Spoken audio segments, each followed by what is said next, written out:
Well, right now it's a really nice and humid day, but boy, this morning it was horrible. I tell you, we drove, first of all, this morning, we started off in Port Lavaca, and I knew that the strongest winds were going to be over on the other side of Matagorda Bay, on the other side, and so we decided that we would leave about 3:30 in the morning. That was a bad idea.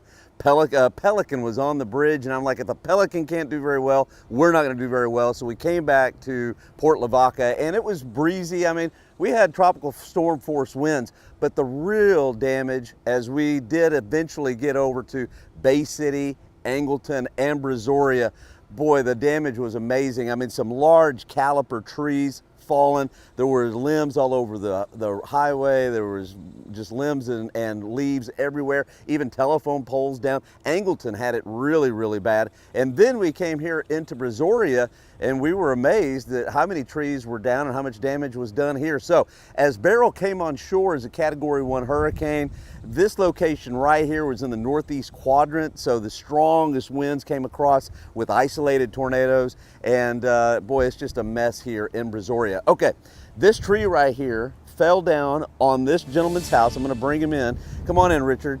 Richard, what's your name? Richard Martinez. Martinez, yeah. Yes, okay, so tree fell down on your house. Also, a very large limb from this tree crashed right into your bedroom. Right. What was it like early this morning? You know, I tell you, I've spent a long time as a first responder, and you know, a lot of these situations, you know, that come, you know, you see and you think about them, you know, for something happening to somebody else, but it's kind of surreal whenever it happens to you. To be quite honest with you, it was very scary. Yeah, I was scared. Yeah, very scary, right? The winds were amazing. Absolutely. Okay. Now that's only half of the story. Sure. We're not going to say what it is, but I'm really, it's surprising and amazing what happened after that. So, yes, Richard, will you stay with me for a while? Absolutely. Okay, all right. Okay, we'll talk about what happened after. That's going to come up at 6 o'clock. But right now it is hot, it is humid, and folks are cleaning up all the damage here in Brazoria County.